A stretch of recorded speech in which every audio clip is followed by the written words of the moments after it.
Well, after 12 seasons, James Franklin is out at Penn State, just a handful of months removed from being a play away from the national title game. He leaves the Nittany Lions posting 3 straight 10-plus win seasons, 13 wins just last year, but it's the 3 straight losses this season that prompted AD Pat Kraft to make a move yesterday afternoon. But Kraft said today it came down to more than just those losses. When you've made the decision, you have to make the decision with a whole heart and with conviction. And so, I was going to sleep on it on Sunday, but I knew it was the right course of action for us as a program, and more importantly for the team. This is not a 3-game thing. This is really diving into where we were as a program. What is the trajectory of this program? And you all know, and I'm not shy to admit it, I'm here to win national championship. And I believe our fans deserve that. And I wake up every day trying to achieve that goal.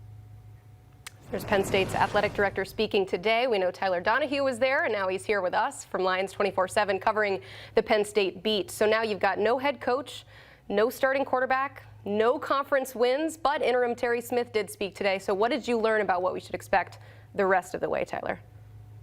Terry Smith knows his way around this program. He was a standout wide receiver in the 80s. He's been one of James Franklin's inner circle kind of assistants since 2014 when Franklin was starting to hire people to fill out his staff. And now he's the interim head coach, moving on from cornerbacks coach. And a lot of passion. I think he struck a lot of good tones. He talked kind of proactively on some points that fans have been underwhelmed about this team. He said that we're going to come into our post-game press conferences with him, not asking about effort, not asking about lethargic play. And if they lose, it's just simply because the other team outplayed them over the course of those 60 minutes. So without saying it, I think he addressed some of the problems we've seen, where a team that was supposed to be the most talented of the James Franklin era with the best coaching staff of the James Franklin era has just not looked great. They've looked lackadaisical at times. They've been missing fire. That was in non-conference play. That's been in Big Ten conference play. And so you put that together, it's been a recipe for the fans to be turned off. They certainly voiced their displeasure about James Franklin and the job he was doing coming off the field the last couple home losses. Now he's out of the equation. And so Terry Smith has a big task ahead of him. He's going to have to turn to a redshirt freshman quarterback in Ethan Grunkemeyer, who they're pretty high on, but we have a very small sample size. And the debut for both Smith as an interim head coach and for Ethan Grunkemeyer as QB1 is going to come in, one of my opinion, one of the toughest places to play in Kinnick Stadium at night. And so they're going to have their hands full coming out of this, and it doesn't get much easier on the other side of the bye week that awaits beyond Iowa. But I think the tone was really struck today with Terry Smith. He followed Pat Kraft. You heard a clip there. Kraft was pretty transparent about his decision-making process and why he felt it was necessary. And Kraft did say that Terry Smith would be considered for the full-time job. So you assume that you don't pay $50 million without some sort of plan, Tyler. So what kind of coach is Penn State looking for? What did Kraft say today about that? Yeah, Kraft talked about pursuing national championships. It's something I talked about with you yesterday. They're not shy about that. That's the step they want to take forward. They also want to win, doing it the right way. I think James Franklin did things the right way here. That's a big chunk of what people wonder is going to be missing from the equation. He was a great kind of leader of men on the field, off the field. Didn't see the results lately, but they want to maintain that kind of level of success off the field as well. It's been a great group of guys to cover my 9 years here. But at the end of the day, it's going to come down to finding a coach who's ready to step in, has some pedigree already, can put together a staff pretty quickly, and go and hit the transfer portal, hit the recruiting trail. They're going to be having to reset some things at a variety of positions moving forward from this season, and it's hard to look away from the dots you can connect between Matt Rule at Nebraska and his roots here, not just in State College. He's a State College high school graduate. He played for the Nittany Lions as a linebacker, but one of his first employers as a head coach was Pat Kraft, the athletic director at Temple, which is where he was a head coach before he went on to Baylor, eventually the Carolina Panthers, and now the Nebraska Cornhuskers. So that is the name that's really hard to get out of kind of the line of focus right now. But there's others that have been discussed. Urban Meyer, it could be a big swing. A guy, do you bring him out of the TV studio for another go-round here and try to chase more national championships? Eli Drinkwitz over at Missouri, done a great job in the SEC. Could that translate to the Big Ten? Could he be up for a step? And then, of course, Curt Cignetti at Indiana, the hottest name right now in college football. But he is on his way to having a statue there in Bloomington if they get the back-to-back playoff appearances. So can you pull him away from that program? I know Pat Kraft feels like he's working with a pretty significant war chest here to get done what he needs to get done. And I think that was reflected in the way they were able to handle James Franklin's buyout. Hey, you say that war chest. I'm not convinced that buyouts are real if you're able to just pay $50 million. I mean, the money has to go somewhere. So the assumption is if it's going to Franklin, how much is left for players? Because that's all part of the pot now, too. So what's the impact on recruiting in the portal now with this move made?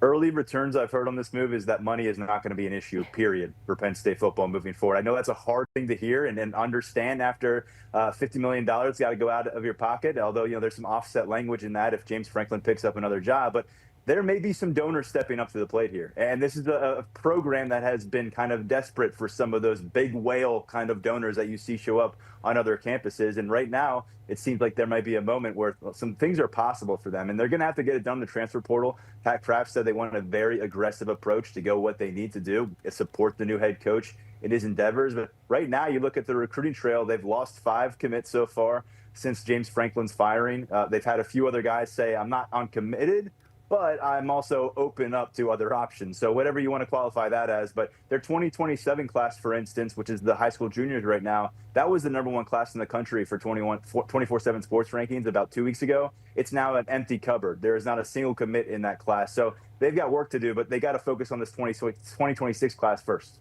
Yeah, and as for the here and now, they did just change those transfer portal rules. You used to be able to enter the portal for 30 days after your coach is fired. Now it's 15 days after a new coach is hired. So at least they've got that going for them. No one's going anywhere right now. Tyler Donohue, thank you so much for breaking that down for us. You can catch more of him at Lions 24/7. And then, of course, this is the place to be for all things college football, the CBS Sports College Football YouTube page. Make sure you are subscribed. Use that QR code to make it very easy for you.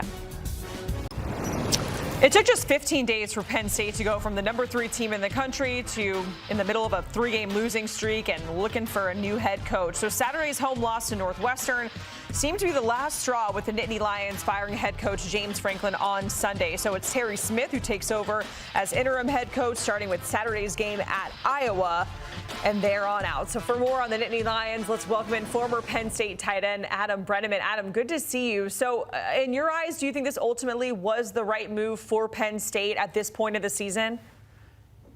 Yeah, I think this is the right move by Pat Kraft. It's a tough decision, make no doubt about it. James Franklin did a phenomenal job at Penn State. You think about the time he took over this program in the middle of sanctions, really a lot of negativity in the program when he became the head coach in 2014. Fast forward to now, and there are not many more consistent programs in college football than Penn State has been under Coach Franklin. There's only a small list of coaches that have won more games over the past few years than James Franklin, and that list includes the top coaches in the country, and Kirby Smart and Dan Lanning.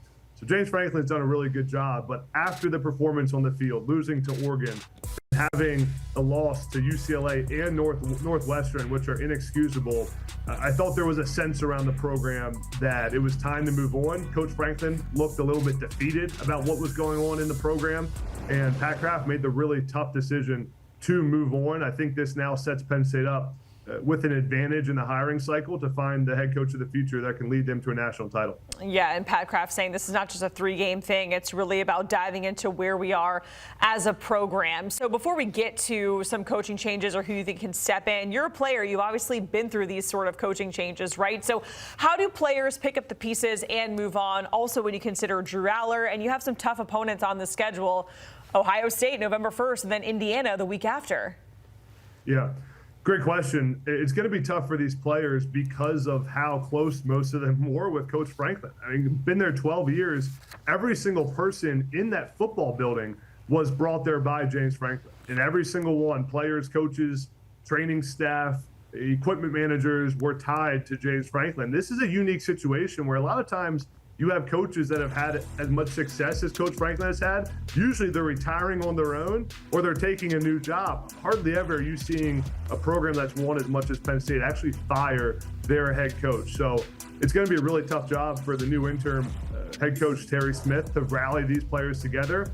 Ultimately, for Penn State and for the leaders in that locker room, it has to be about not turning a bad season into, a horrendous season. They have lost 3 games, but now have a great opportunity against Iowa to get back on track. And sometimes a coaching change can give a team a new sense of energy and commitment to each other and get back to having fun playing football again. I do think that's one of the things that happened to Penn State towards the end of the James Franklin tenure is they didn't look like they were having fun anymore. It looked like the pressure had gotten so big. So the focus for Penn State's players now inside that locker room has to be back to have fun playing football, play tough Penn State football, and get back to what it's all about. Yeah, and there is a ton of pressure, right? Because it is national championship or bust if you are Penn State. So who do you think could step into that role and be a head coach that is, you know, a realistic candidate that can also deal with that kind of pressure that comes with the territory? The challenging part for Pat Kraft, athletic director, is that you don't fire James Franklin with all his success with a $50 million buyout to hire a mediocre head coach. There are a very small short list of candidates who are a big enough hire to come in at this moment. You can't hire a group of 5 up-and-coming coach, a guy who's never been a head coach, maybe a great coordinator. That's not on the table for this search. So I think there's a very small list of coaches. The first one has to be Kirk Cinetti, head coach at Indiana. The job he's done at Indiana, a less resourced Big Ten program, and how well he's won there, I think would be a great transition to Penn State. He's probably the first call. Matt Rule, head coach at Nebraska, is a really interesting candidate because he's a Penn State alum, played football at Penn State, and is also close personal friends with Pat Kraft, the athletic director at Penn State. They were together at Temple when Rule was the head coach there. So that's going to be an interesting one. But Matt Rule has had a lot of the same issues that James Franklin has had. Hasn't won the big games. Hasn't been able to beat AP top 25 teams. And again, you fire James Franklin. This has to be a guy that you know can win a national title. The wild card I'll give you is one of the greatest head coaches in recent college football history, Urban Meyer, who's been on television now for a few years. There's been rumors that Urban Meyer wanted the Penn State job after Joe Paterno got fired. He did not get the job. Ultimately chose a different job. Urban Meyer, if he wants to come back into college football, the Penn State opportunity right now, a well-established program who needs to get that one extra degree to go to a national title, would be a really good fit for a guy like Urban Meyer. Man, Urban Meyer, that is certainly a wild card. Adam, I know you played for James Franklin, right? So what do you think his ideal landing spot is at this point? James Franklin will be the hottest head coach on the coaching carousel this cycle. Again, you look at the job he did at Penn State. He is a program builder. What he did at Vanderbilt got them from a laughing stock of college football to a competitive team in the SEC. I think Virginia Tech has to be one of the top jobs on Coach Franklin's mind. It's in the Northeast, would be a really good fit for Coach Franklin. Arkansas is another one that I think would be a good fit. Coach Franklin has been rumored to be interested in the Florida job before, and if Florida does make the decision to move on from Billy Napier, their current head coach, James Franklin would certainly be one of the first phone calls from that program. If you're James Franklin, I think the bigger question is, does Coach Franklin decide to go back into coaching right away after getting fired from Penn State? Does he take some time and go into media, refresh for a little bit? He has a big buyout that he's getting, so I think it'll be interesting to see what Coach Franklin does. If he does decide to coach next year, I would imagine that pretty much every program with the head coach opening is giving him a phone call. All right, Adam, we certainly appreciate it. I know this is a conversation that you're continuing to have here about the Nittany Lions and what is next for the program as they have moved on from James Franklin here. And the conversation continues. Make sure you check out our CBS Sports College Football YouTube channel. We are always covering all the very latest headlines and news happening around college football. You can subscribe to the channel right now by scanning that QR code on your screen.